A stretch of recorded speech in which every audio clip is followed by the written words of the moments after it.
go ahead and hit the piano.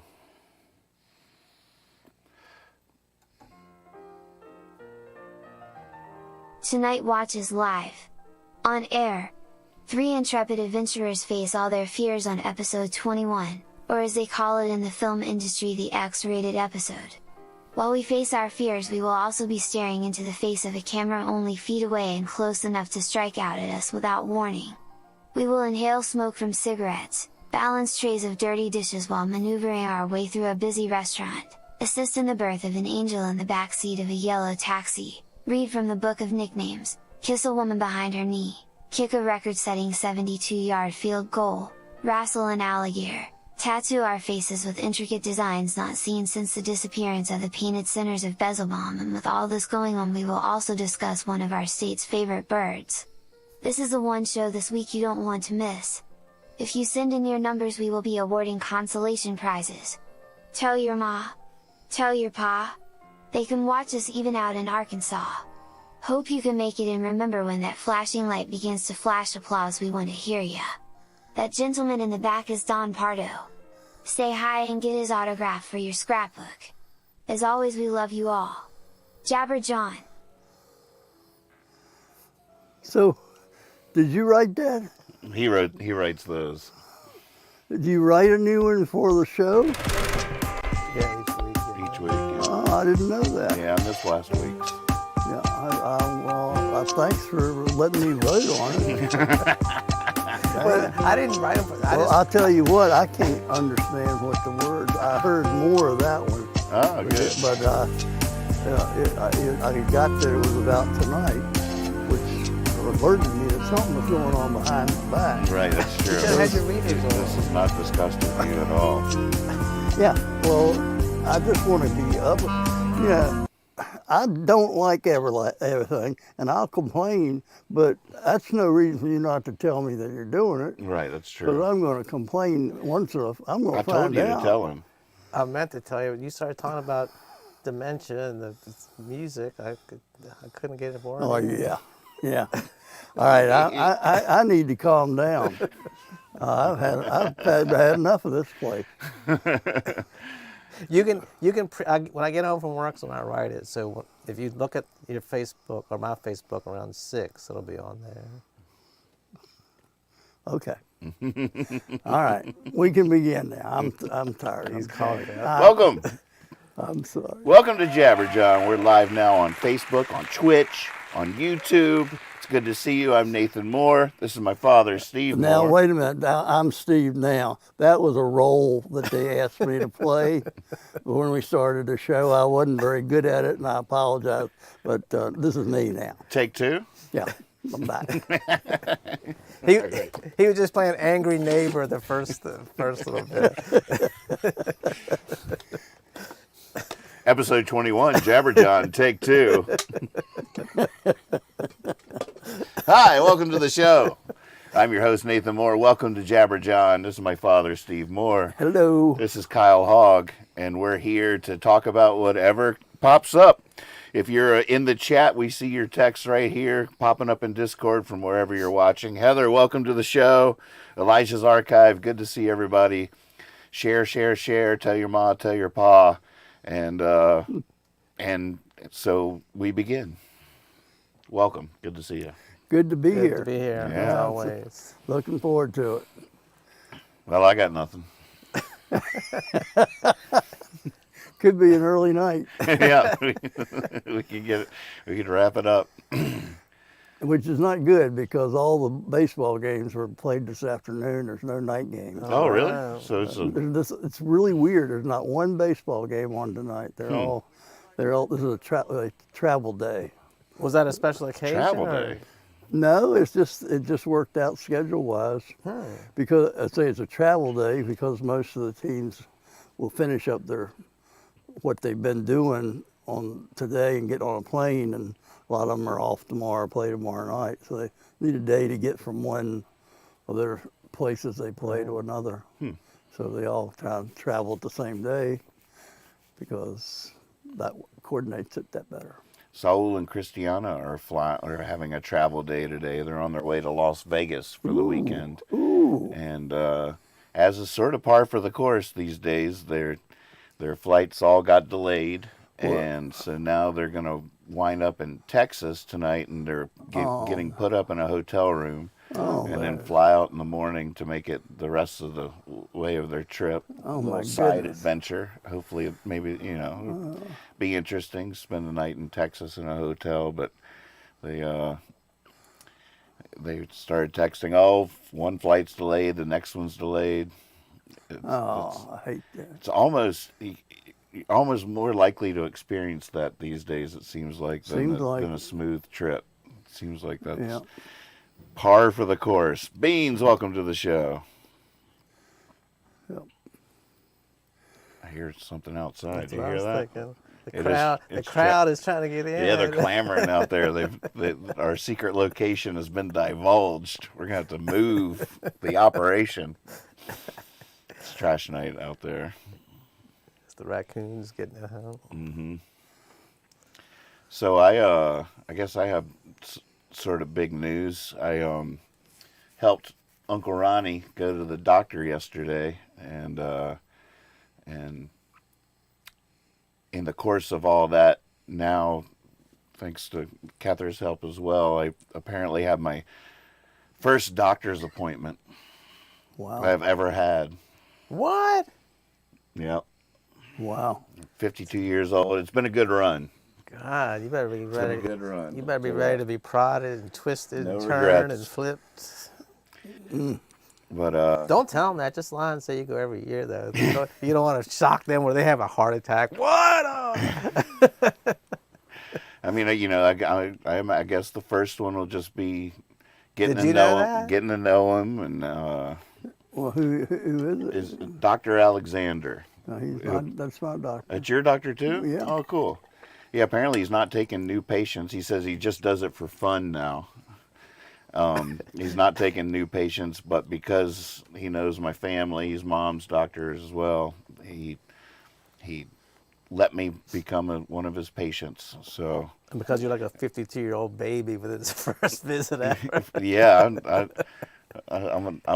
I'd be lying if I didn't say I wasn't a little nervous about it. Well, you have to be. I feel like ignorance is bliss, and I'm afraid I'm Wow. I'm afraid I'm gonna completely fall apart after seeing him once.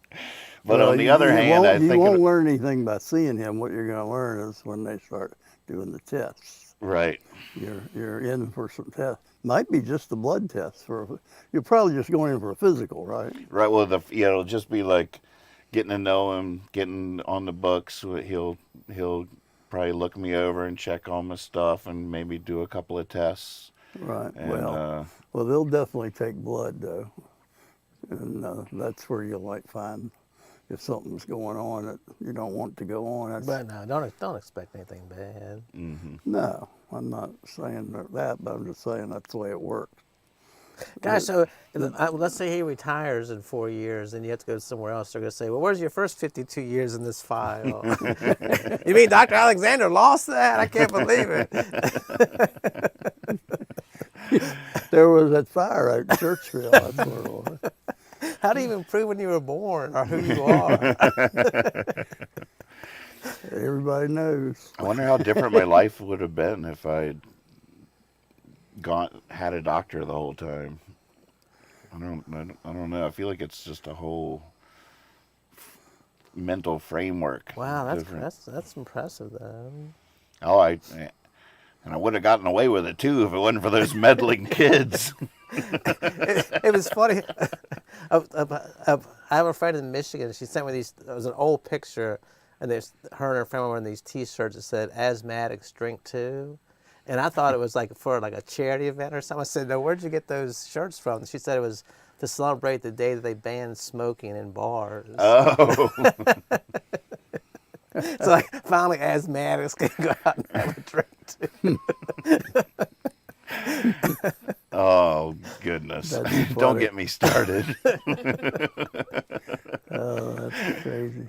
This is our 21st episode, I know, so this is man. you already made a joke that we're like a smoky bar up in this episode. It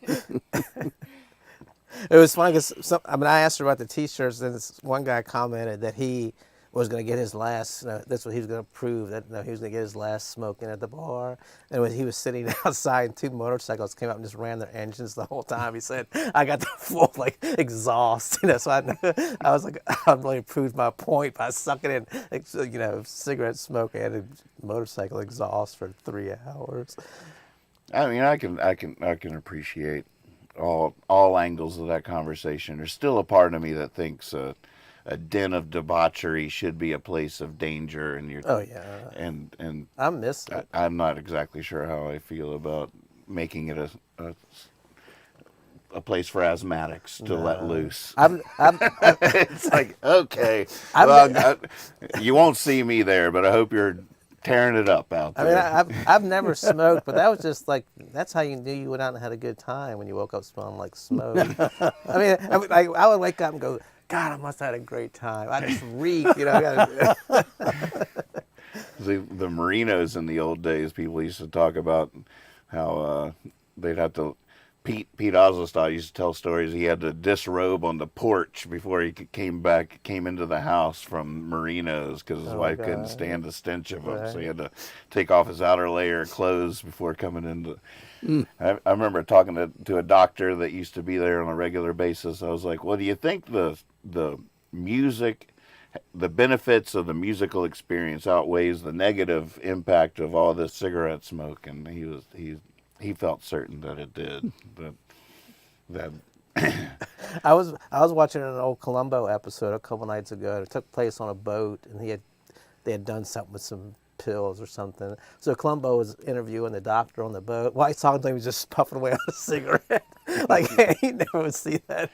Tell me, doctor, how do people kill themselves?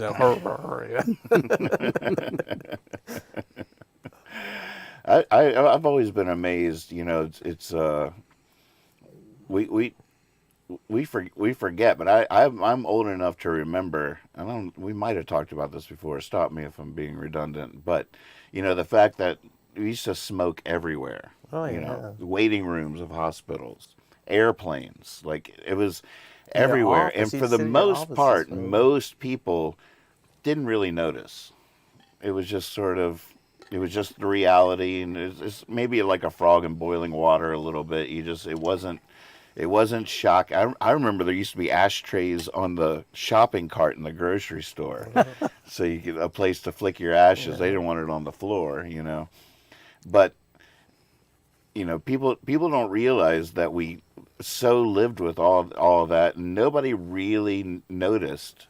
And I feel like like you were talking about the motorcycles. I feel like there's a very similar thing going on now that is a case in point example of how that can still continue. If you walk downtown Stanton, you have all those gas-powered cars down there on the corridor of buildings and stuff like that, and you can sit there and have a normal conversation. I guarantee you, in 100 years, when it's all electric cars, a single gas-powered car coming down that street would be like, oh yeah. Everybody would be like, oh. It's like a cigarette is right now, where people are like, and they can't even fathom how we ever allowed that kind of behavior. But it's just such an interesting thing how we adjust and acclimate and get used to things, that if like I say, in 100 years, if it's all electric cars, a single gas-powered car going down Beverly Street would be like, oh my God, that is horrible. But now it's just, we're not there yet. And we could all stand on the corner with all the cars parking and going up and down and not even notice. Doesn't faze us a bit. It's fascinating. Well, I remember going into bars. And people would just say, well, you ignored it, or you didn't pay attention. I don't remember ever going into a bar and thinking it was smoky. Like, you didn't realize it till you got home when you woke up the next morning. It was like, man, were they smoking where I was? Like, of course they were. You couldn't even see the ceiling, but you didn't even think about it. That was just the way it was, and It didn't bother you. Right. Well, but everybody has a different sensitivity to smoke. Right. And some back then were very sensitive, but they just didn't have the majority to talk about it or to change anything. Right. They were just complainers. Right. But it still was happening. People were still not comfortable around smoke. I was one of those, I'm thinking about my teaching environment where we had the smoking lounge. Right. And, for a long time, there was one lounge where you could smoke and the other one you couldn't. And there were lots of the teachers that never went to the smoking lounge. The smoking lounge crew was all the smokers, which weren't that many toward the end. As they stopped doing it at school, they would do it on the way home. But but some of the hardcore smokers were going to smoke every chance they got. Mm-hmm. So nobody was saying they were evil or anything. But I had that ability where smoke didn't bother me. And so I just never paid any attention to it. But I was getting their secondhand smoke every day because that was a fun bunch to be around. I was going to venture to guess that the smoking one was the cooler one. That's where Stall 2 was born. Stall 2. Yeah. So, but I don't regret that. But if I had what I'm saying is I could easily be a person with a lung thing, asthmatic or whatever, but just sensitive. I'm just not very sensitive to smoke. And, right. That doesn't mean it's not hurting me, Mm-hmm. Mm-hmm. but it doesn't choke me like it does some. But so there is that side to I knew people that didn't go to Marinos or down Baja because of the smoke. So they had a side to that too. I always sort of made the joke that the smoke was how we kept out the riffraff. Right, right. Yeah. I remember when I was living in New Jersey, they had cut out smoking, but you could still smoke in Virginia. And some friends of ours came up, and the lady was like a heavy smoker. So we go into this bar. It was like my friend from Virginia, and it was like 8 of us from New Jersey. And she sits down, lights up a cigarette at the bar, at the table, and the guy comes over, no smoking, I was well into my drinks, and he walked away. I was like, you can let that dude tell you what you can do, go ahead and light up. She's like, should I? I was like, yeah, don't let some dude you don't know tell you what to do. So she lights it up again. The guy's like, I told you, if you like that cigarette, you're out of here. So she put it down. I was like, oh, I can't believe it. You're letting some dude you don't even know tell you what to do. She's like, should I? I was like, just light it up. What's he going to do? And he's like, you're out. And I remember she was leaving. She's like, are you coming with me? He didn't say anything to me. He's like, yes, I'll come with you. I just like laugh. I was like, yes, I'll go with you. Troublemaker. That's the weirdest pickup line I've ever seen. He's just inciting stuff. That's crazy. At first, I thought you were just weird bad, but that was really a cool move. I remember her like being escorted out the door. Are you coming with me? No, find your way back to my house. I'll be home in like 4 hours.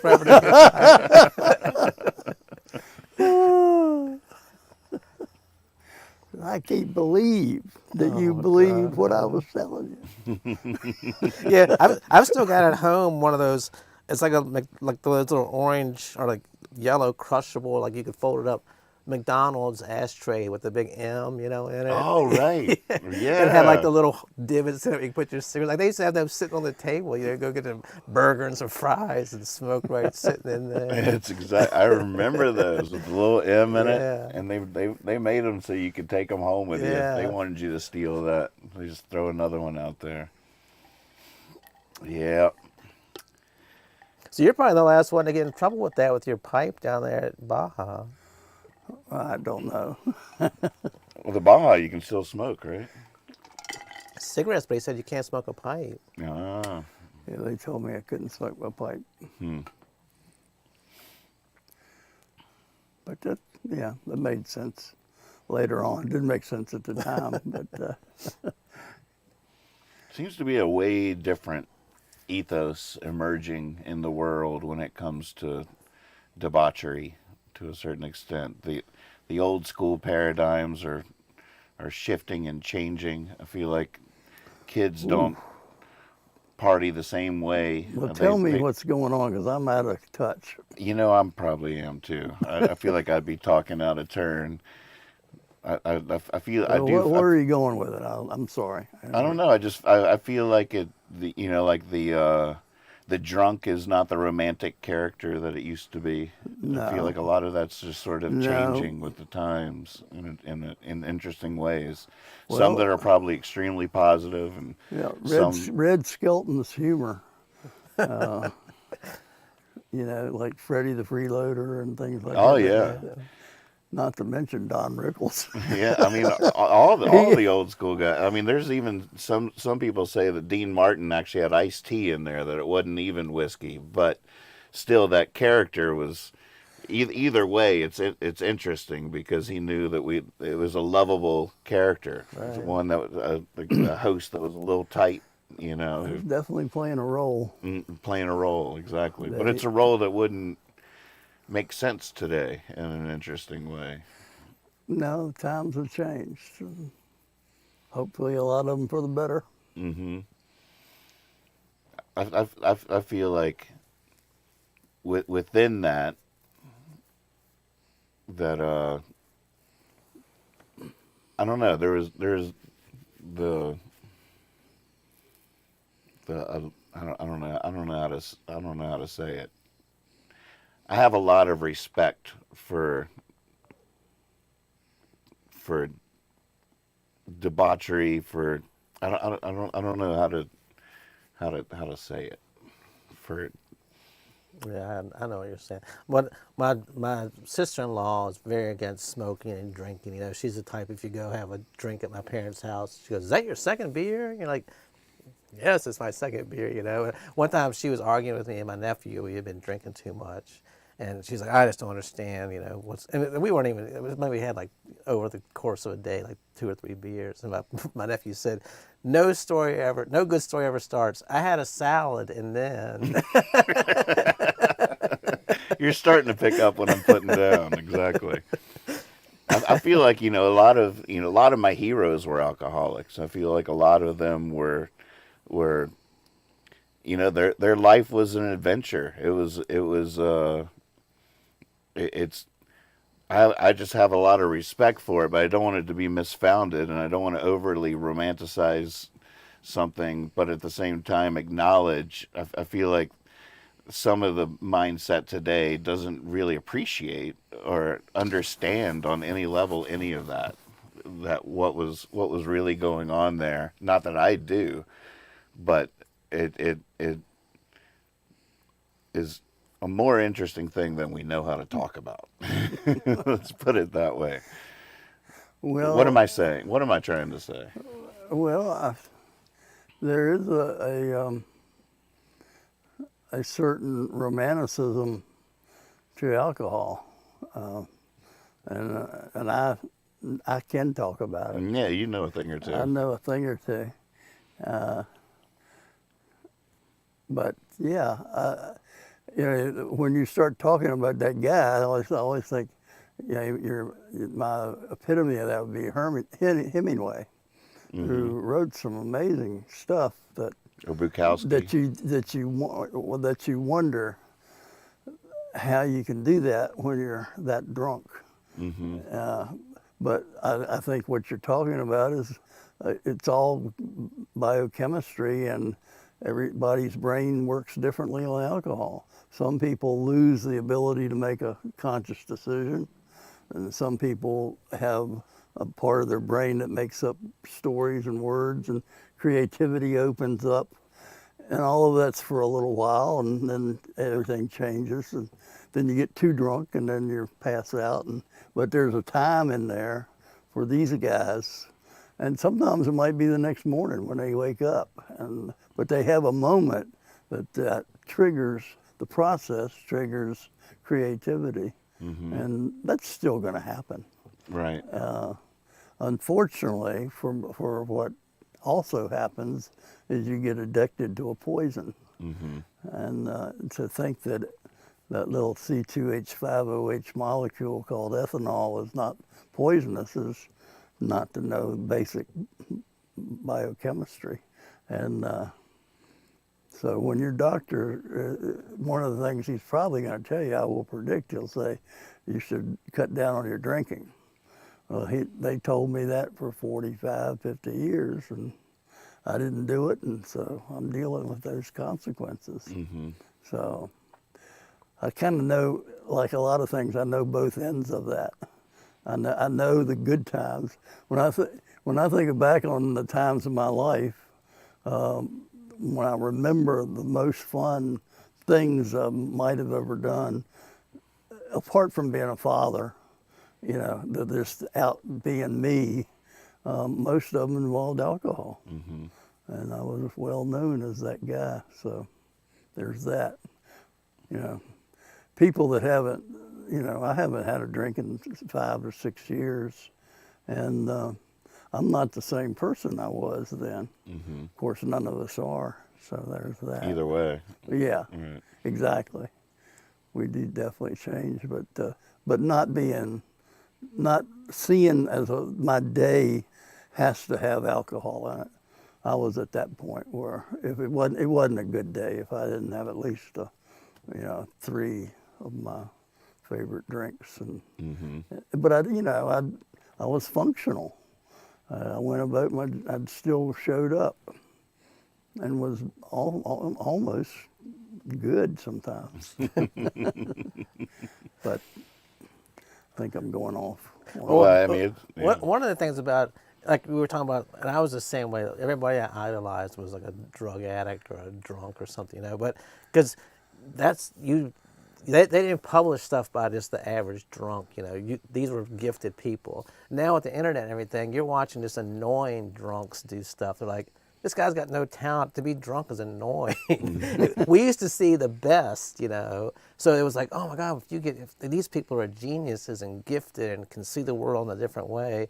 Now you turn on YouTube and some dude's, you know, smoking a joint and just talking nonsense. Like, oh my God, getting high is so annoying. But then you read, you know, like Bukowski or something like, yeah, give me some drinks while I do this, you know. It's like, people have a different view of, they don't see the best now. They see like the average people that are just like sitting beside you at a bar, like, oh my God, stop trying to pick up that lady and go home and leave us all alone, you know. There's no filter to, you know. If some average drunk just sent something in to Scribner, they wouldn't publish it, you know. They'd be like, what's an alcoholic, you know, throw it to the trash.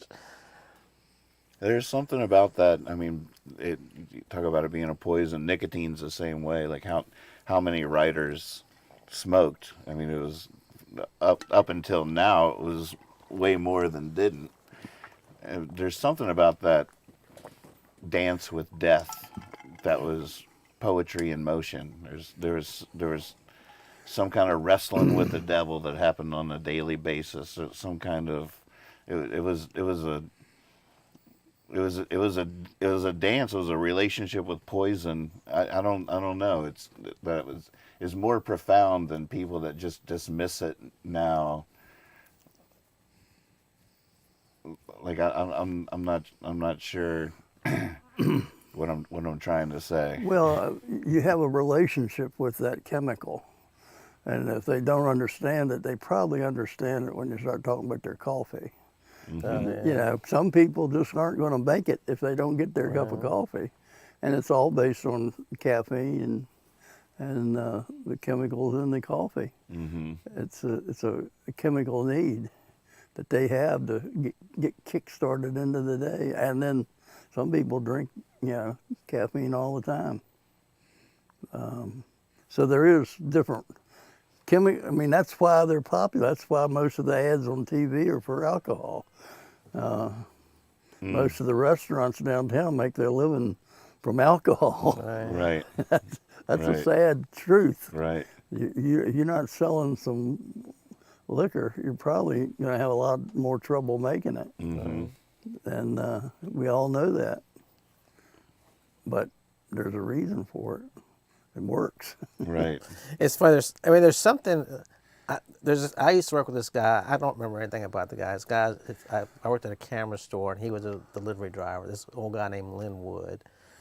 And this week I was just going through I was spring cleaning, just going through a bunch of stuff, and I found this picture. I don't even know why I have it of Linwood, but he's lighting a cigarette. He's got his hand cupped, and his eyes are cocked to the side. I was like, man, that's the coolest looking dude I've ever seen. Just the way he's holding that cigarette with his hand cupped, lighting it. And I taped it up where all my CDs are. Like this, he goes to the cool section now. I'm like, I don't even know what his last name is, whatever happened to the dude. But just that image could Just the it look. kept, yeah, just like, that was the cool guy, like with this, I was like, man, oh man. Yeah, it's funny to watch the old movies, and a lot of them just have a cigarette the whole movie. There's just something, I guess, romantic about the danger, the living on the edge, the journey to the center of the earth, the adventure of it all. You're sort of. But it's also the sharing aspect of it. Man, in the old movies where the guy pulls out a cigarette and the lady does, he leans over and lights a cigarette for her, you're like, oh my God, they're bound right there. They're going to make out later, Or you see the movies, they go out, the guy and the girl, they meet and they have a couple of drinks together. You're like, man, they're really bonding, You don't, like if you go to Panera and get a cup of tea and a sandwich, you're like, oh, they're never going to lie. Right. There's something to that for sure. But that's all. I mean, that drop when that guy, the Mr. Cool guy, lights the cigarette, or lights his with hers with his. Like, oh man, nothing can tear them apart. Write it in the stars. They're bound to be together forever. Well, for those just tuning in, welcome to the show. One of the reasons we're on this yarn is because this is episode 21. That's right. So this is the 21 and over show. Josephus says, definitely the more interesting teacher smoked. There was a belief from the Native Americans that God put tobacco on the planet to facilitate communication. They would always light the peace pipe something about it facilitated the conversations. Yeah, it's like a sharing. It's like we're together as a group. I do see that very clearly when or like the four people that go out and smoke at work, like you're always like, wow, I wish I could go. I remember one of my friends used to go smoke, and I would just go with them. They're like, you can't go out there. I'm like, why? And they're like, because you don't smoke. I'm like, I know I don't, but I'm just going out there. Nope, if you don't smoke, you can't go out there. I can't be the cool crowd. It's like, why do they get to go out there and laugh and come back inside happy, and I'm, typing away. That's funny. I'm ready to do the bird. Awesome. All right. Let's We go. have a new tradition here on Jabber John where each week Dad introduces us to a new bird to talk about. And After we talk about our bad habits, we go into nature. Yes. Bring the children back in. all ages. Let me light that cigarette for you, Steve. Here you PG. go. Well, if I just said to a Virginian, name a bird, what would most of them say? Cardinal. Okay, cardinal. Yep. It's a state bird. It's the state bird of Virginia. How many states is it the state bird of? I'd like to think only one. Yeah, well, you'd like to think a lot of them. Obviously, you've never been to the doctor.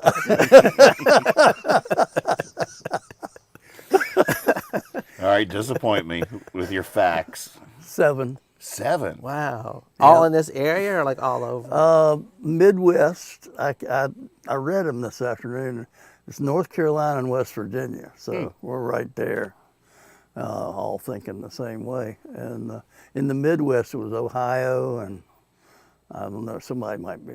There's 2 out of the Midwest, Ohio, and I think Illinois. I'm not sure. Percy would know here in the chat. Yeah. Is that the most popular state bird, Definitely. Ah, Actually, the second place I would never have guessed is out west, of course. It's a meadowlark, which we have That's around pretty. here, but out in the country. The country folk have the meadowlarks. We don't in the town. But 6 states have the meadowlark as Wow. But those are the 2 mainly. I hope you do the meadowlark someday. That sounds like a good bird. It is a great bird. I'm sticking more with birds that you see around town for people and bird feeder birds. Do that first. I'll tell you what, whenever there's a cardinal out there at our bird feeder, it's like the governor is visiting. I straighten up, tuck my shirt in. Everybody, they command respect. Yep, it's a And distinguished it's visitor. that red and the cardinal. Well, where does that come from? From the Catholic Church.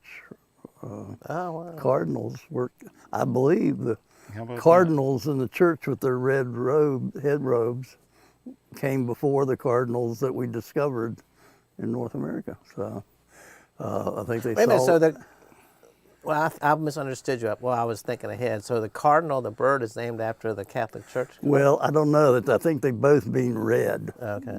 basically. that? Interesting. Yeah, so I think basically they're talking about a red bird. According to Percy here on our Discord server, the states with the northern cardinal as the state bird are Illinois, Indiana, Indian. Kentucky, North Carolina, Ohio, Virginia, and West Virginia. And did you hear what they called it? The northern cardinal. Yeah, they called it the northern cardinal. Remember last week you were mad it was the northern. They did it again.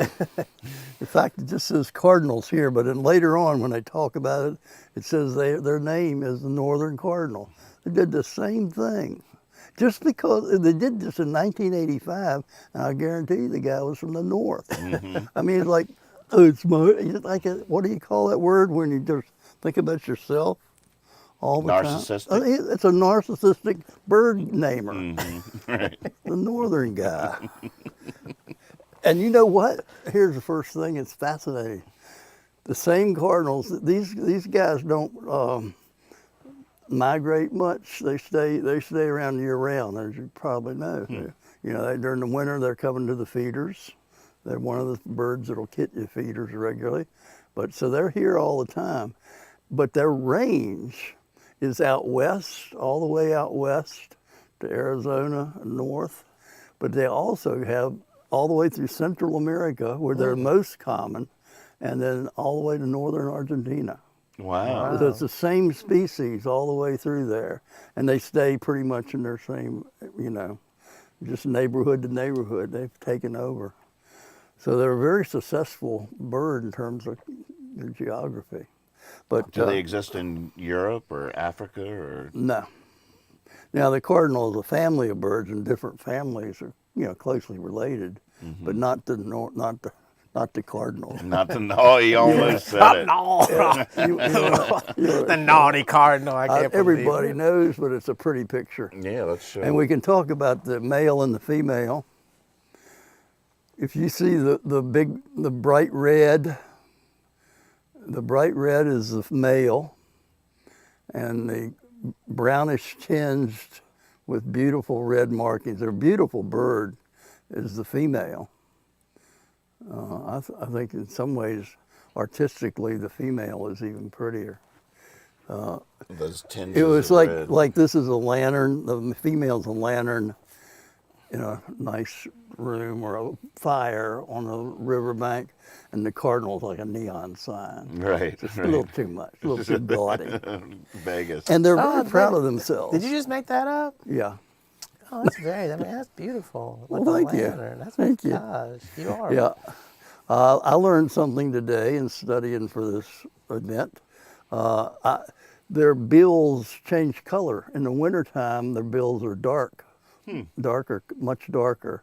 But the males, well, both of them, but the males especially, and when they molt, their bill turns orange, Interesting. which says, I am ready, let's do this. What's molting? When they change feathers. Oh, they When they lose their feathers and grow them back. talk about that for a They second. do. Well, all birds do that. If you've ever had parakeets or something, they'll lose their feathers and then they grow them back. But All at once? no, it's usually over a period of time. But sometimes there's a period where they have trouble flying, but they keep enough feathers to fly, but not to look good. Wow. So they have to replace their feathers occasionally. What a thing. Just The whole thing. feathers alone are just a miraculous. They really are. To think that they will lose some feathers and be able to grow those things back. Yeah. It's just It's mind-boggling. the whole thing. And we were talking about how they evolved from lizards. Of course, feathers are scales that evolved into, adapted. The scale adapted to become a feather. So there's that. You can see that on a chicken leg. You can see the scales of the leg as they fade away from being feathers. So what about cardinals? They nest in shrubs. They're moving around here. They like the shrubbery. Spring and summer, they're eating a lot of insects. They're feeding their babies the insects. So they're really happy, and that's why they have their nests.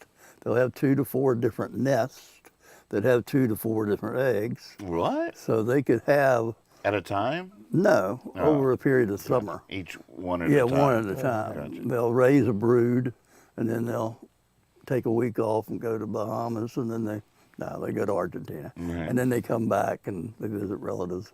And then they do it again.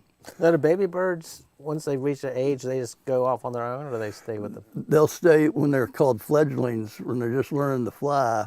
They follow around and they yell, they open their mouth and want to be fed, and you'll see the mom and dad will go and feed them, which is another interesting thing about the male. Adult male, during the ritual of courtship, you'll see it if you watch it in the springtime, if it's happening now. They sometimes will come and land and feed the female, a bug or something they caught. So they're showing off, and they're just proving that they can take care of the young. Yeah, that they're providers. Lighting that cigarette. And yeah, they do it. I've seen it happen.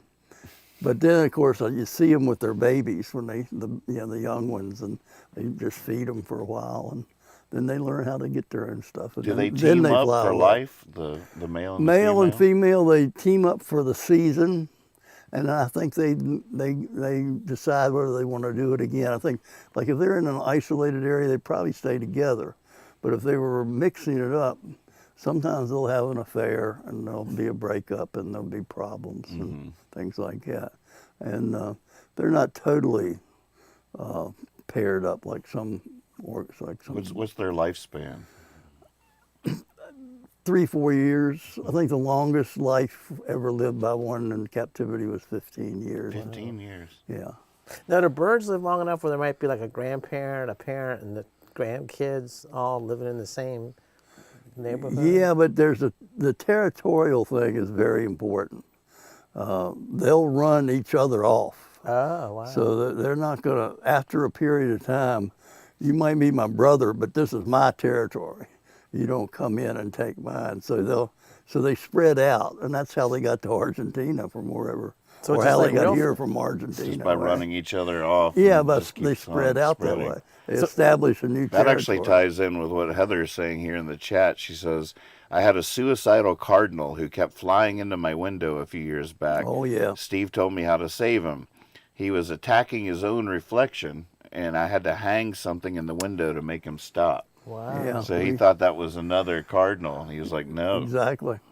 Daniel had that problem when we had Trinity Point every spring at the same cardinal. And a lot of times they'll do it on your car window. You'll come out, I had that for days. They'll just be attacking that. And it's a male seeing another male in his territory, and you got to go. And they'll do it hour after hour, and they come back every day and do it again. Wow. It's crazy. I think that's tied back into alcohol, though, isn't it? Well, that's when they get out of hand and they break the glass. Right. When they get I drunk. told you gotta leave. Yeah. Who you talking to? You? Me? What? You? Yeah. You don't want to leave your beer out. They'll get busted. AG Tech Support thinks Suicidal Cardinals is a great band name. They're playing tonight at Marino's, he says. All I wanted was a Dr. Pepper. So, what else can I tell you? Now, does the male use that bright red to attract the ladies? Yes, it's another signal. And that's just a part of it. I really think there's more to it than that. But they don't have any head thing, do they? They do. Oh, they do? They have what they call a top knot, which is nothing more than feathers with different lengths, if you think about it. They'll lay it down, and if a cardinal has his head, the knot down, you don't see anything. But then he'll go like, if he wants a bit bigger, wants to show off, he'll get bigger by bringing that head up.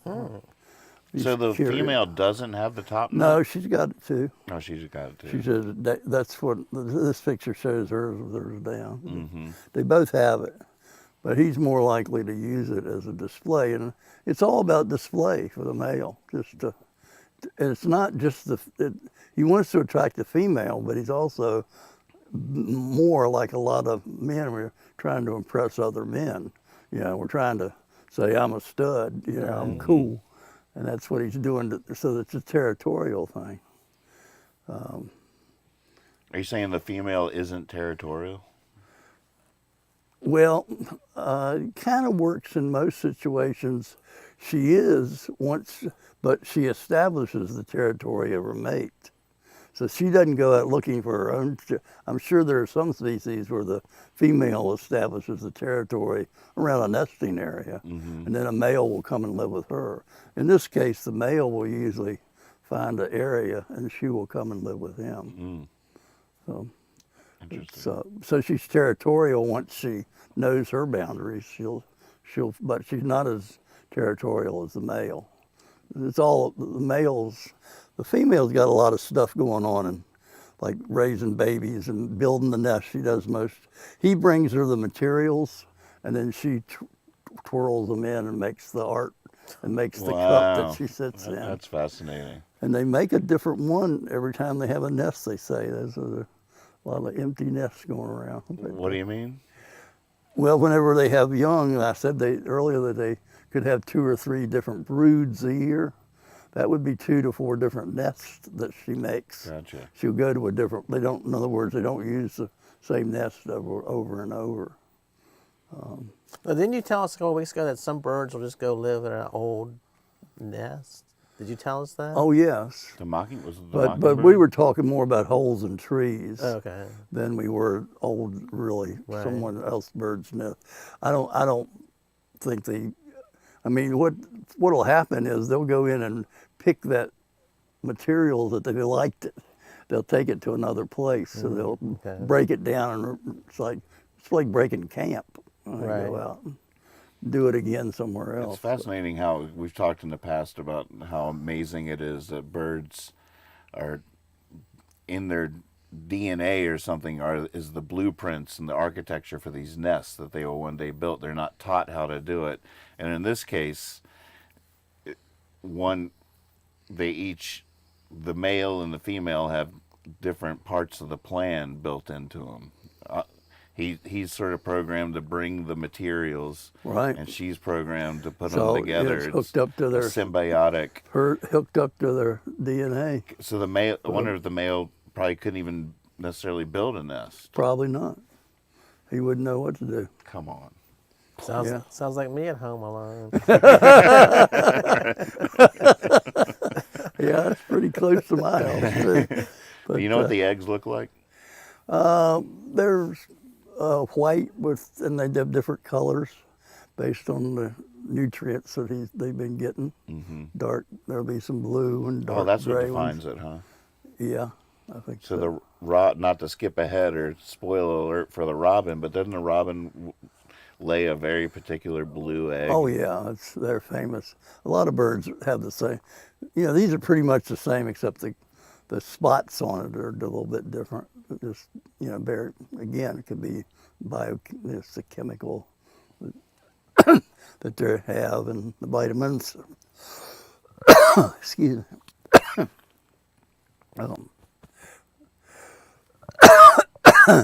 I wanted to talk about their feeding at the feeder. If you see, their beaks are much thicker than a lot of birds. A lot of birds don't have that thick enough bill to crush a sunflower seed.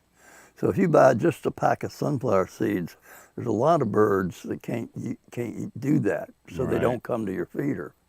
So you put other stuff in there that they can pick out, and then you have nuisance birds come at that point. But if you just want just a few birds, that we can talk about later. But the cardinal's one of them that can crush the sunflower seed. So you'll watch him crush them. At the same time, they'd rather have they'd rather have insects because there's more worms and grasshoppers and anything they can catch, and because that's more nutritious for them. But they can eat the grains and berries and things like that. So that's what they feed on. But they're one of the few birds that loves your feeder because of the sunflower seeds, and they can handle them.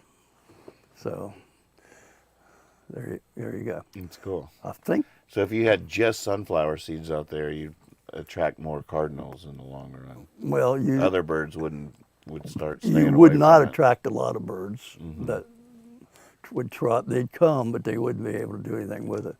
Now, like the chickadees and titmice, they don't have that strong beak either. And what they'll do, which I'm getting ahead of but I'll talk about it. But they're interesting because those are little birds that come to your feeder. They'll grab the sunflower seed and fly away. Then they go up into a branch, hold it between their paws, and then peck on it and break it open, and then eat it, and then fly back. Well, that's a lot of trouble. You just wonder how much profit they're getting by eating that. So they don't really have the teeth, but they've modified to be able to do it. Which bird is that you're talking about? Titmice and chickadees, right, which are the most common birds at this kind of feeder. Now, do birds have like a feeding time, or they'll eat whenever there's food around? They all have different patterns. I was getting up early for a while, and at 6:30 every morning, I'd be sitting outside in the summertime, and the cardinal would come and check out. It was like they got up at the same time. Right. I'm out there drinking my coffee, and the cardinal comes and checks out the feeder, and then he goes on about his day. But it was like clockwork. Wow. And then at night, he'd come to the window and look at me and say, "Why don't you out on the porch? I'm lonely out here." So do they sleep like we do? Yeah, I think so. They have they go to sleep for hours. I think so. I think they're at night. At night, you don't see them out running around, so they come home and go to bed. Mm-hmm. And sleep together in the nest? No, I was just thinking that. I don't know where the males are sleeping. They must have a little apartment nearby, because the female takes up the whole nest. I don't know of any birds that's, unless it's just a whole covey or group. But, so like a family of birds in the state, they don't sleep together? I don't think the male and female sleep together. I mean, the mother will cover the babies and they'll sleep together.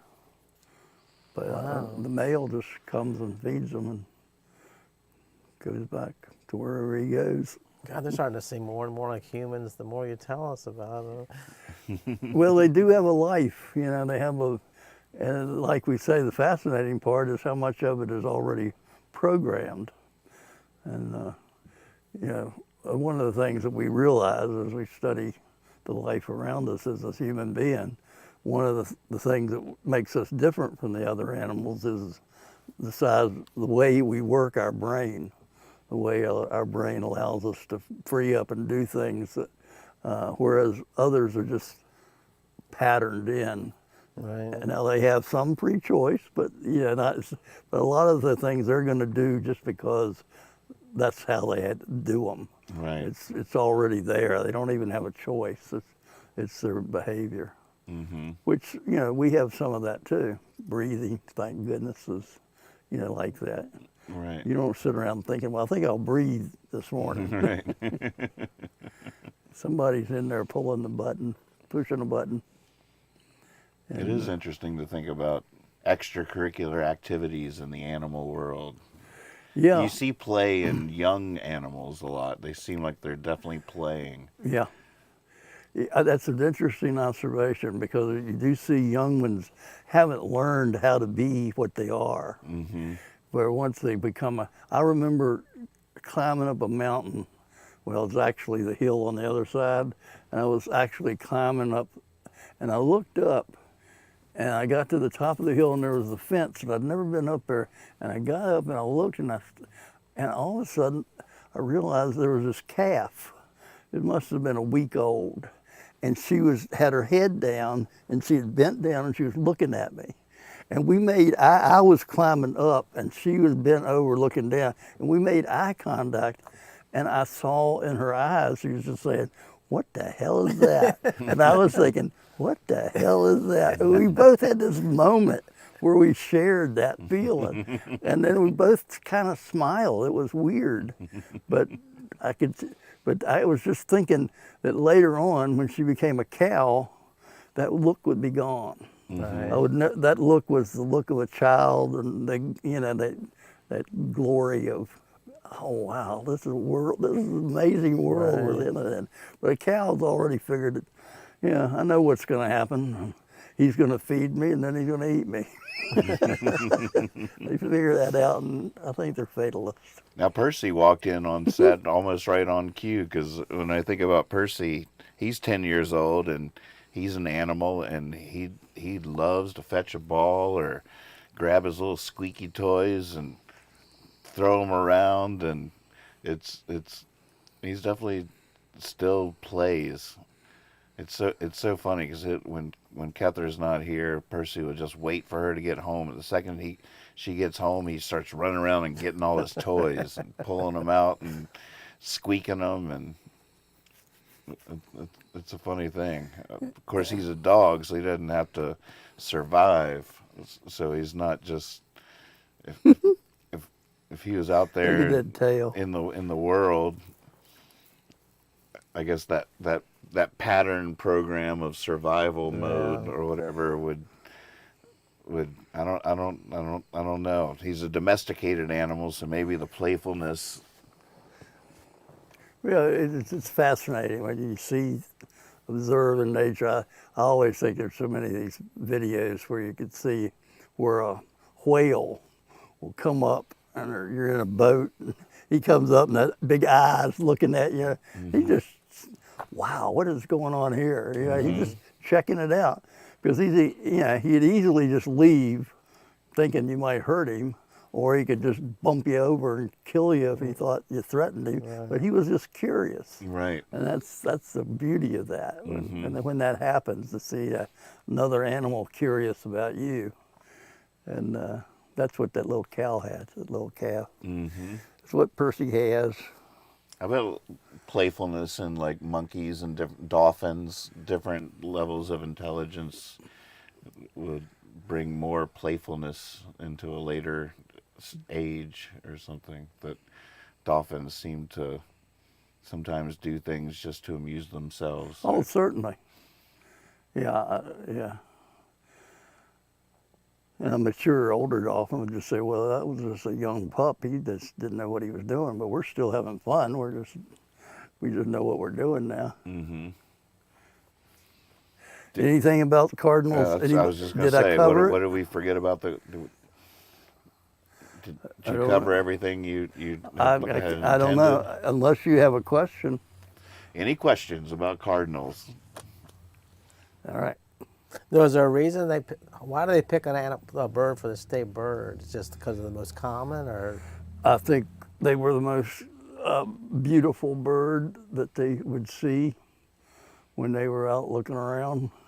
So we have a state bird. We have a state flower. Is there anything else we have that's a state? Dogwood is the tree. I know that. So does every state have a state flower? Now wait a minute. I thought the dogwood was a flower. Oh, really? Check it out. Ah. Oh, so I was going to ask him. So we have a state tree and a state flower? No, I don't know, but I think the dogwood is the flower. But do states have they any call other? it the flowering dogwood, or the northern dogwood. That's what I was getting ready to say. Kentucky was the first state to have a state bird, designating the northern cardinal as its state bird in 1926. Wow. So what would I ask Percy in terms of the bird? I mean the flower or tree? Is there a state tree? Or just asking what was the tree called? Or the state flower? That would be my Yeah, answer. what is it called? I mean, what is the dog? What is the dogwood to Virginia? Flowering dogwood is the name of it. So I asked, what's the state tree of Virginia? The state tree of Virginia is the flowering dogwood. Wow. All right, now I'll ask what the state flower is. So how many things does the state have? we don't know. Like what does the state have a song? Do we have a state song? I Oh, think that's a good we question. do. We do. I don't know what What's it that, is. Robin Thompson or whatever? Living in the don't Sweet know. Virginia Breeze. What was it? Isn't that who that is? The state flower is also the American dogwood. Wow. Gotcha. Virginia got lazy. Although, I mean, this is probably semantics, but for the tree, it was the flowering dogwood, and for the flower, it was the American dogwood. Both Cornus Florida, whatever that is. Wait a minute. So the Virginia flower is a tree? Yes. That's what we've learned tonight. I would never think that. How many states? How many states have a flower that grows on a tree as their state flower? Well, 7. I mean, Oh no, that's another answer. I'm sorry. I don't have. I mean, can you go to the florist and ask for an arrangement of dogwood? Well, you can take the flowers off a dogwood tree. They are flowering. But you can't make it drink. You what? But you can't make it drink. No. The state song of Virginia is Our Great Virginia, with lyrics by Mike Greenlee and music adapted from O Shenandoah. It was designated as the official traditional state song in 2015. Wow. Very recently. And I don't even know. I can't even It's, imagine what it sounds it's like. Shenandoah without the words to Shenandoah. Right, it's new lyrics to O Shenandoah. 2015, man, Virginia is like just a baby when it comes to all this stuff. Swaby is in the chat. Good to see you, buddy. He says, anyone else thinking about Phoebe poem? Remember that song? About what? That song I wrote called Phoebe poem. I believe in the actions of this Phoebe, who's Oh, yeah. built its clever nest upon my porch. Oh yeah. Dad's laughing up in his bedroom. Nana's baking a pie. Joe's calling up his girlfriend. I can't remember all of it. Oh, that's a great one. That was a good song. That's a great song. That song's probably older than the Virginia State song. Yeah, it probably is. Should have been a contender. Could have been a contender. 2015, I'm sort of disappointed in Virginia. Or maybe every 10 years they get a new one just to stay modern. and Right, hip. just to keep hip. So like Right. in 2 years from now, we'll have another one. Mm-hmm. So bring out that I'll- Phoebe one again. Yeah, maybe I should. Or I could start trying to write a new I one. know, man. Put the dog. You know, put the they dogwood in the may carpet. have had to change the song from one that said things that you can't say today. Right. Old Civil War relics or something. Yeah. Civil War names or slavery names. Mm-hmm. Making slavery times seem romantic Mm-hmm. isn't going to be popular anymore. Yep. Yeah. I think it's sort of weird too that our state flower is a tree. Yeah, it's really bothering you. I can It is tell bothering it's me. really Upsetting. bugging you. A flower to me just grows out. Well, I guess Yeah. a tree grows out of the ground too. But a flower, you can pick it and give it to somebody. See, what you're You having can pick trouble a flower with. off a dogwood, though. Yeah, you don't want to crawl up there, go to all that trouble. I sawed off a branch of this a flower for you. For you! It's Oh, the sorry, I state broke flower. the. I'm sorry, I knocked everything off your kitchen table. Here you go. You got a bucket we can stick this in? You got a barrel? I brought you a flower. You have a well we can put this in. Oh, thanks, Swaby. He just took a picture of my old songbook, Phoebe poem. It's very. I mean, I have no reason to get flowers, but my boss gave me. Her birthday was last week, and somebody sent her flowers, and she doesn't like them, or for some reason didn't want them. So she gave me this. Doesn't like flowers. She gave me this beautiful bouquet of flowers, and I was like, "What do you? I didn't know you do with flowers." And the girls work like you cut. You got to cut the thing off, and you put this powder they give you and stuff, and it really did brighten up the house. I was like, very man, nice. I'm very sophisticated. That's why now. people do it. Hold on just a second.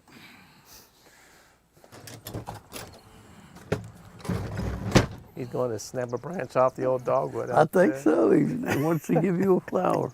He's got a cardinal in one hand. I caught it live, and a dogwood in the other. That would be impressive. Do you have a dogwood outside? For you. Oh, thank you. Now, what is this? That's a lily. It's an Oh, it's iris. not?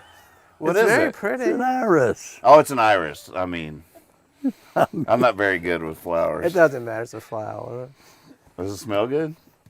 Sort of. Smells like a cardinal. No, that's a pretty flower. No, this should be the state flower. It should. Nobody knows what the name of it Except is. I think, but- did that It's come an from iris. Colorado? Not that one. Some of them did. Oh, look, you can mold the flowers too. Don't you have some in your yard? I know your next door neighbor has a Now, what bunch of color them. is that? Is that like a purple? Mhm. That's very pretty. Isn't that pretty? They're a beautiful Now, this is the flower. second It's week in a row little I've gotten explosion flowers. of color. Wow. Evolved from scales. What was Right. that? Flowers. As you can tell, as it goes down, and you got the Oh, chicken God. leg part to it. Yeah, you can see it. It's like a chicken leg. Oh my God, what were we teaching these children? And what are they learning? It's not the same. I can't sit it down because it'll walk away. You need to put it in a vase, otherwise it'll just walk away. You never know where to find it. Where'd that damn flower go? Come here, flower. It was playful when it was young. Come here, Lily. Come here, Lily. I'm an iris. Leave me alone. Man, I'm starting to fall in love with flowers now. How come women don't wear like a big flower in their hair anymore? Why'd that go out of style? Oh, they're still in style. Didn't- Kentucky Derby's coming up. Didn't That's like true. You'll see didn't plenty Bette, of was them. it Bette Miller? Who was the singer that used to wear it? Was it Donna Summer? Somebody always had a big flower in their hair. You could bring it back. If you're going to San Francisco, be sure to wear flowers in your hair. Who was telling me about San Francisco? Was that you? Tell me how Scott dangerous it McKenzie. was. That's who did it. I read today that like they was, Oh, there you go. I was reading today that San Francisco is like just so dangerous now. The homeless and the drugs. It's like no. I mean, you really gotta be prepared to go if you want to live in San Francisco now. It's definitely a whole thing. Look at that, Percy. I got a flower.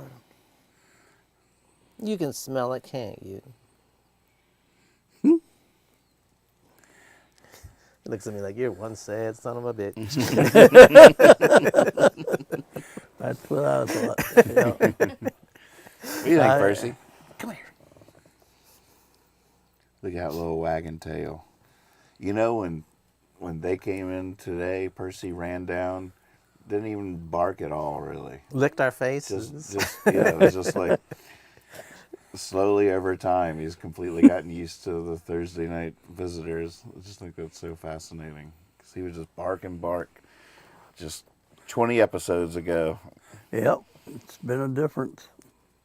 Well, so one of the things you wanted to talk about, so a person with dementia wouldn't have a very hard time remembering the state songs. They have to go back 8 years. Wait, what? What just happened?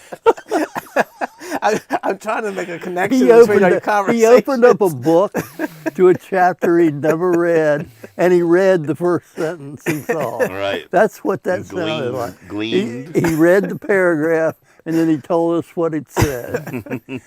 It made no sense on this planet in this I was time. trying to lead. What do you call it when you lead into another conversation? Segue. Yeah. Smooth. You're in the hands of professionals here, folks. You can just kick back and let us do the heavy lifting. We'll We call it a Sedgwick. Sedgwick. Yeah, it was Edie Sedgwick. Oh my God, that was my first girlfriend. the first time the police ever had to try to take hold of me. It was snowing. And I laid out in the snow and I started yelling, "You can't arrest me, I'm Edie Sedgwick." What? No alcohol involved in that story, is there? I used to carry a picture of her in my wallet. I was so in love with her. I'm still so in love with her. I'm baffled about this. Do you know who he's talking about?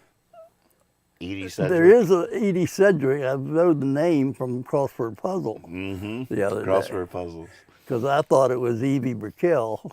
So and I thought they were wrong. But there is an Edie Sedgwick that you were in love with. I don't remember that, but this was like in Does high she school. know you?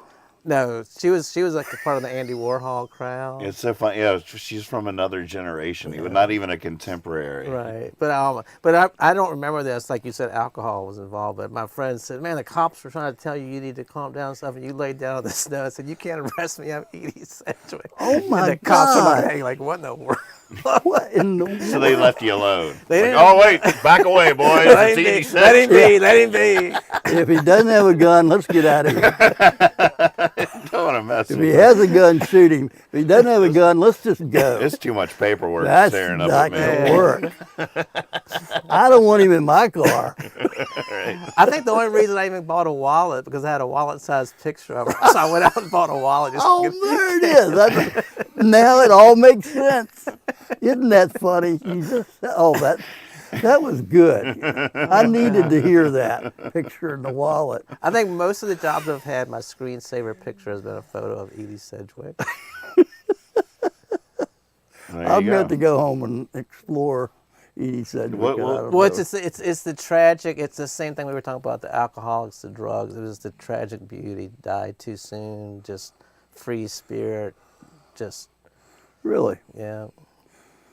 We're not talking about Amy. The George Plimpton, What's her name? Water? Winehouse. Winehouse? sort of that same type of thing. Oh, well, I didn't know Edie had a bad. Yeah, that was just a crossword puzzle word that just popped up. That's funny. And George- it led to George- that revealing story. George I'm not Plimpton sure wrote I like can a ever really look at him the same. Don't arrest me. I'm Edie Sedgwick. Don't look at the river. George Plimpton wrote In a the very snow. good book about her. What? George Plimpton wrote a very, very good book about her. Is that where you got introduced to her? Or I knew about her. I was a big Warhol fan when I was young, and then I probably did read that book. And I think there was like the books they had like the little different photographs. And I Xeroxed a copy. I was like, man, this would fit right in a wallet. I need to go get a wallet. Oh my I didn't have any God. money or a driver's license or anything. Just walking around with a picture of her in it. Oh, Lordy, have mercy. That's so funny. But how I we wasn't got there. pitiful. I don't want anyone to think I was pitiful back at my young age. I was not pitiful. I was, I was Edie not pitiful. Sedgwick! I was not pitiful. You can't arrest me. I'm Even not when I was pitiful. laying in the snow being Edie Sedgwick, I was not pitiful. Yeah, it was Oh funny. my God. It was funny because that time they let me go, and then one time, They let you go with that? yeah, they let me go, and then one time, I was out with If some. it worked, you Hey. use it. And then Don't one knock time, it. it was the winter time, and I was out with some friends. And for some reason, it was freezing cold. I didn't have any clothes on. I just had a blanket wrapped around me. And so we were in the car driving, and we were singing. Like, Where were your clothes? I don't know, but I was covered up, but I had a blanket on. So we were driving around, and we were singing, and we passed these cops, and the cops thought we yelled at them, but we really didn't. So they pulled us over. You really didn't. No, we were singing. We didn't even. I don't think we knew the cops were there.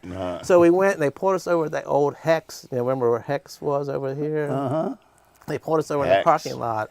They told us all to get out and ask for our IDs. And I was like, I don't have any clothes on. I don't have an ID with me. And then I remember one of the cops said, "Who's the Indian with you?" Because I was just standing there wrapped in a blanket.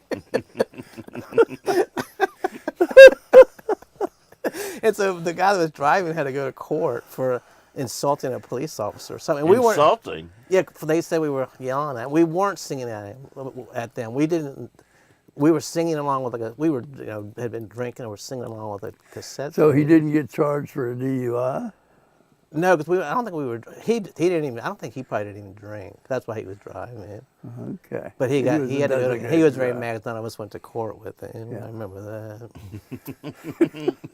So you got away with that one too? Well, because they couldn't really. I mean, because they asked. I remember he said, "Where's your ID?" I was like, I don't have any I ain't got pockets, nothing sir." on underneath this blanket. They said, well, "Who's this Indian with you?" Oh, Lordy, have mercy. Mom, you're not watching tonight, I hope. And I'm look at these. I said, I'm eating Cedric in a blanket. You can't mess with me. Cool. Did you ever have any run-ins with the law? I've been very fortunate. I've had, not really any direct confrontations that I can tell a story like that on. Just normal knocking at your door asking a question, but nothing. A murder. Yeah, I've been pretty lucky. There's I've pretty much obeyed the law. I should have probably gotten a DUI more than once coming home from the bar. I was guilty. So there's different kinds of drunk drivers. I was a very safe drunk driver. I was aware There's that some that go out there and get reckless and go Well, too it's fast, the and there's effect of others it, that yeah. take all the back roads and drive 25 miles an hour. exactly, exactly. Some drunk drivers are the safest drivers on the road. Yeah, Not to advocate it, because I'm sure. Yeah, you can't have. It's one of those things you can't talk about, but it's true. Right. Some people are more careful. Normally, a lot of people that after that third, fourth beer, they get loosened up, and they aren't paying attention, and they mentally go into a place where they think they're Indestructible. indestructible, or Right. whatever, or they think they can get away with anything and all that. But I was a lot more conservative. When I drank, I realized I was going to lose my job if I did, one time and I lose my job, so I was pretty careful. Saying that, I still drank under the influence, and that's against the law. Right. And I could have been stopped any time and would have blown illegally, and I would have lost my job. So there's that. So, I'm not saying I was good. I'm saying I was lucky. It's pretty fascinating how like that to get away from cars and just talk about like the social lubricant aspect of alcohol, but how it does have the ability to get you to let down your defenses and take chances and do things you wouldn't do normally. How does that happen on a chemical level? What's going on there? The easiest way I can say it or think about it myself is just it doesn't do anything. It just turns some things off. You have a system of checks and balances working from different parts of your brain based on your experience and your life and what you've been taught and how you believe, and all those things are intermeshed. But when you drink alcohol, it's a sedative. It's a depressant. People think it gets you buzzing and high, but chemically it's a depressant. So what it's doing is shutting down things that would have stopped you from doing that. That thing's shut down for the moment. You just turn the switch off, and then you got this new person that doesn't have those controls, and then you get those drunken behaviors. Seems to be Does like that make sense? in some ways, but it's definitely an indicator of how fascinating the brain is in so many ways. Yeah, I've been studying it for years. Now, why do people, I mean, me included, why do you get drunk sometimes? You'll be just talking about the silliest stuff, then you just, both of you or all three of you or all four of you are just crying about some nonsense thing. Then like 5 minutes later, oh, who wants another one? Nobody's crying anymore. Like, what's that period of like, for all of a sudden, it's just like, Well, well, I love you too. Oh, God. It's the emotional part of your brain, and usually has the controls holding it in, but if you don't have those controls, like they're shut off, then those emotions will come right on out, and they'll be stronger, and they'll be more forceful, and they'll control your behavior more. And that's where you get the crazy behavior when people are drinking. I mean, when you think about, anything. But you think about the abuse that goes on in families, a lot of it has to do with somebody getting drunk. And it's a pattern, but it's just you're turning stuff off, and what's left is not a good person. Sad. Yeah, there's definitely a light and dark side of that. But it's fascinating on a chemical brain level, no matter what. So is simplest it the molecule. chemical reaction, or like your how do I describe? Like some people drink and get violent. Is that because you have a violent, or is it just the chemicals that you don't really even have? I think again, with alcohol, those violent thoughts are in any human being. We have, because we go through the options of how do I get out of this? What do I do now? And that's an option. And some people dwell on that option, and some people are brought up around it, and so they learn to think that way. And some people watch it on television and start to think that way. And that's where we are with the computer now and the AI and all that. So, they're going to try to control all of that. But once you let your guard down, then you're more amenable to getting in trouble with those emotions instead of the ones that you want to control you. So it basically acts the same on, let's say, average. It acts the same on everybody. It's just what you had behind the curtain that comes out when you're. Like some people get drunk, they just want to hug you and tell you you're the best person, and then turn to the other guy and he wants to swing at you because you looked at his girlfriend, half an hour earlier. And Yeah, and everybody's a little bit different, and everybody reacts differently. And some people will go through the hugging phase, and then they'll evolve, and they'll drink more, and then they'll get into the other phase. Ooh. And you see that. So it's just whatever has to come out that's pressuring to come out that's inside you that you normally can control. What is going to come out. And a lot of times it's the negative, unfortunately. Not always, though. There's a lot of happy drunks. And there are, I think we go back to the original premise of what we were talking about. I think Hemingway used it as a tool to get into a part of his brain that he wanted to explore, and he could do it with the written word, which is, to me, I mean, most brains can't do that, but he had an unusual brain in that way, and that happens a lot too. The one thing I have learned is that every one of us have a different kind of brain, and you see it on TV every day, all these shootings and things. These are people that have gone off into a deep end somewhere. We used to say they just went crazy. Now we don't know what to say, but it's the same thing. Everybody's got these different ways of visualizing what's important and what the world is about, and we get it from what's around us, and that's why this is a good show. I think you can put this show on with people that are lonely.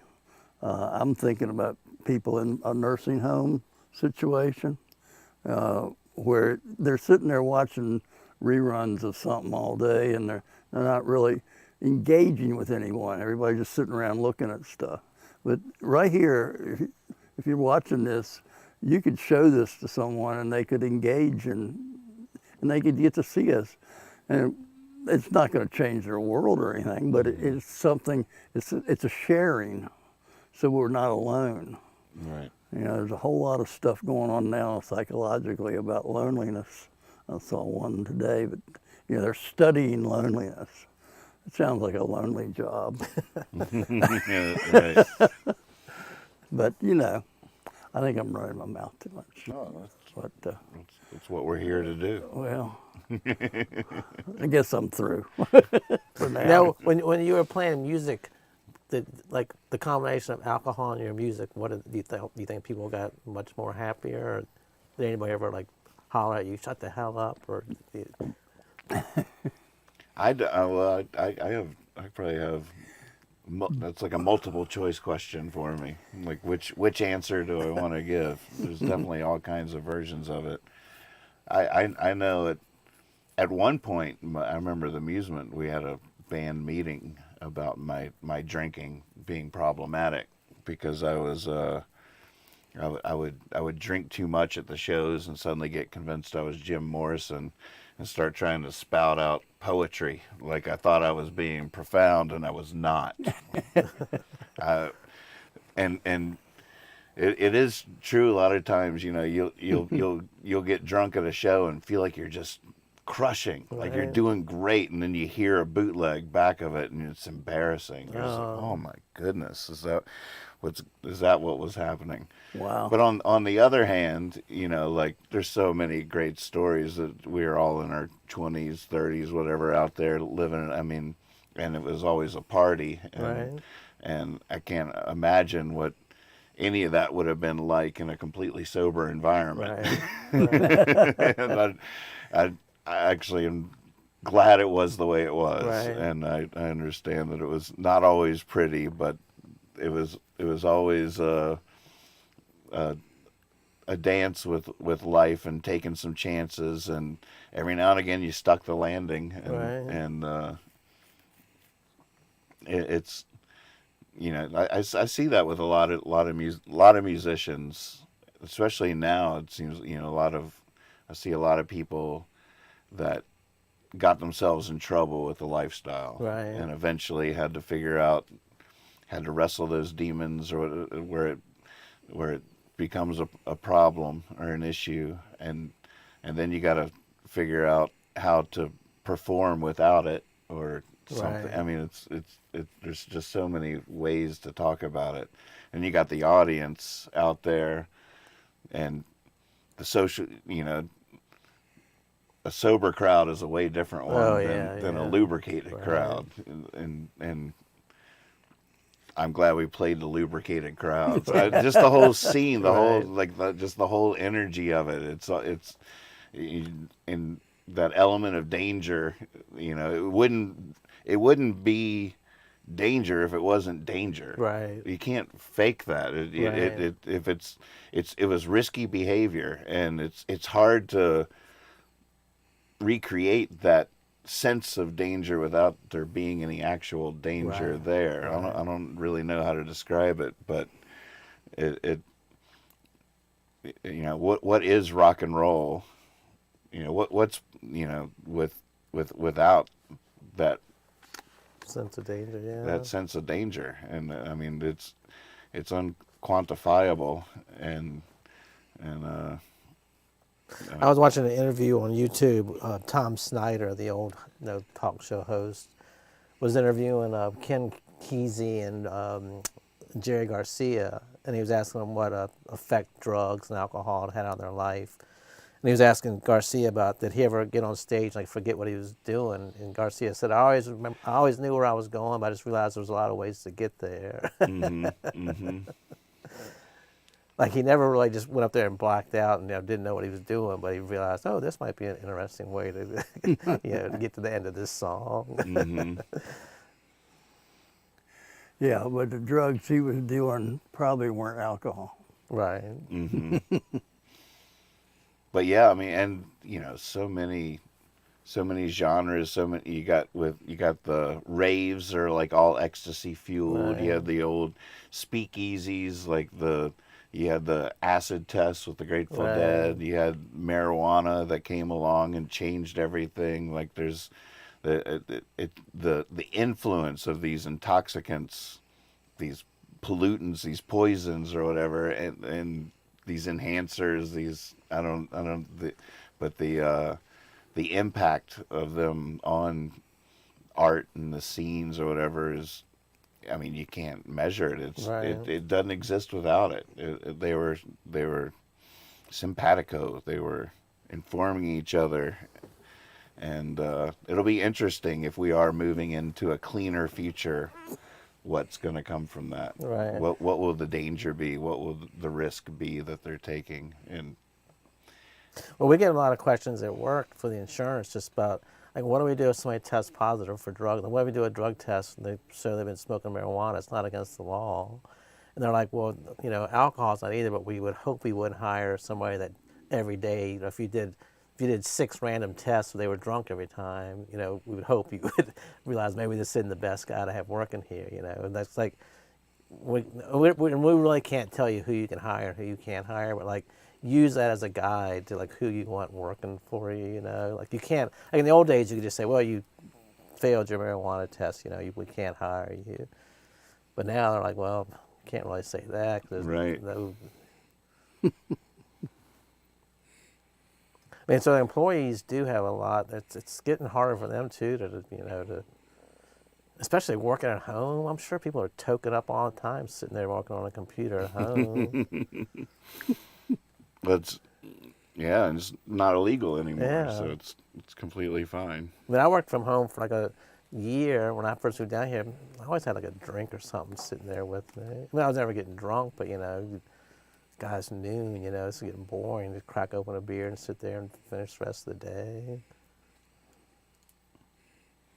It used to be, I mean, you watch every old movie, every office had a little bar in it. Every business meeting was lubricated with a little bourbon or brandy, or it's the first thing you'd run, if someone was injured, it's the first thing you'd run and get. He's blacked out. He's getting him a shot of bourbon. Well, we tried to segue to this book, but we're out of time. Nobody took my hint. all So of we can y'all's pick up next week. so bad. Yep, we can pick up where we left off. with Number the, 22, we'll be back to normal. back to normal, all ages again next week.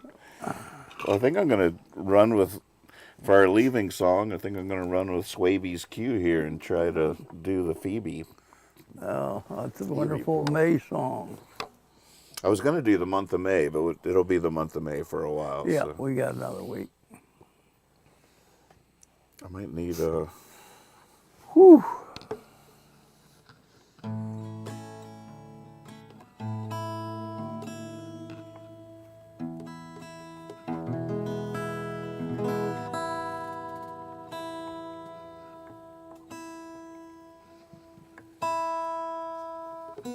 This is romantic. He's singing me a song after you gave me I flowers. know, right? I'm about to light your cigarette. Where is my white Russian? Right. I thought it would be fun. Like we were talking last night about what we were going to do for this show, and I was like, it would be fun just to bring a bottle of whiskey down here, but have iced tea in it instead, and just like before we go live, talk about like let's all just pretend to get ripped for this show. It would have been, because we would have had to have acted for the first time.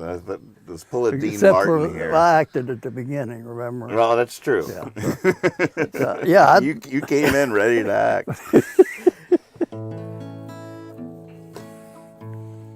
We should maybe pull some acting into this sometime in the future. Like, let's pretend to get into a fight or something like that, and just mix it up a little bit. I don't know what that would be.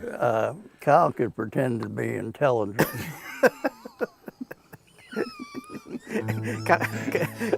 Kyle's gonna act like he knows what he's talking about this time. Tell you what, here's what we're gonna do. It's all about pretending something.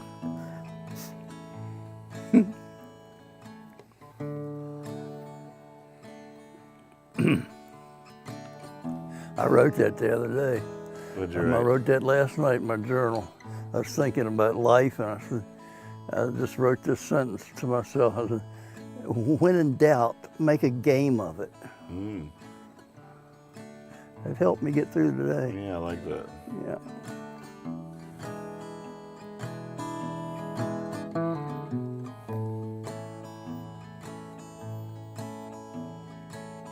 Sitting in the shades of green, the chickadee trills and the air's wet. I pet my dog and he knows what I mean. This is as good as I get. The radio announces explosions one by one. Bees are buzzing in their hive. Dad is laughing up in his room and I'm alive.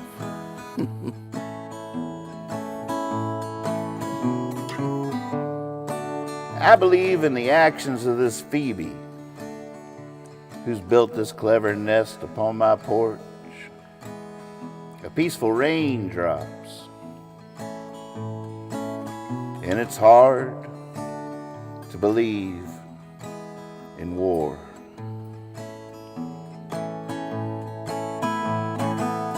Joe is calling up his girlfriend.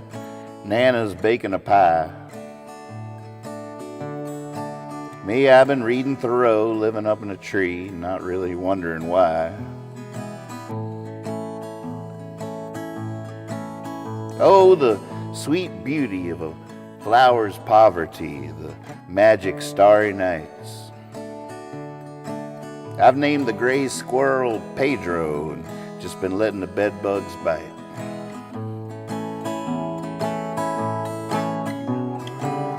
I believe in the actions of this Phoebe, who's built its clever nest upon my porch. A peaceful rain drops, and it's hard to believe in war.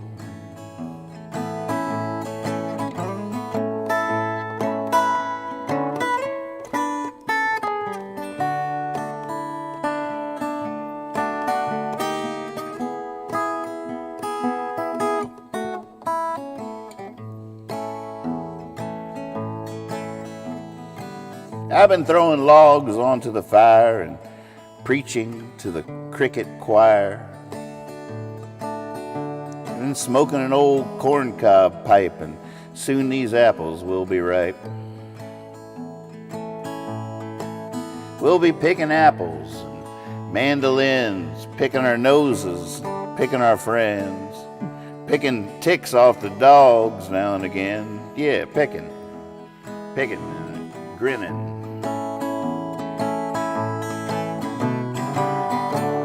I believe in the actions of this Phoebe, who's built this clever nest upon my porch. A peaceful rain drops, and it's hard to believe in war. That's wonderful. Oh, wow. Thanks for sitting with us. Thank you so much. We'll see you next week. Thank Much you. love. Say goodbye, Percy. That was a good one. That was so fun. I love it. Good night. Go get them, Tigers. The woods are full of wardens. Get on out there. Do something different. There you go. Make a game of it.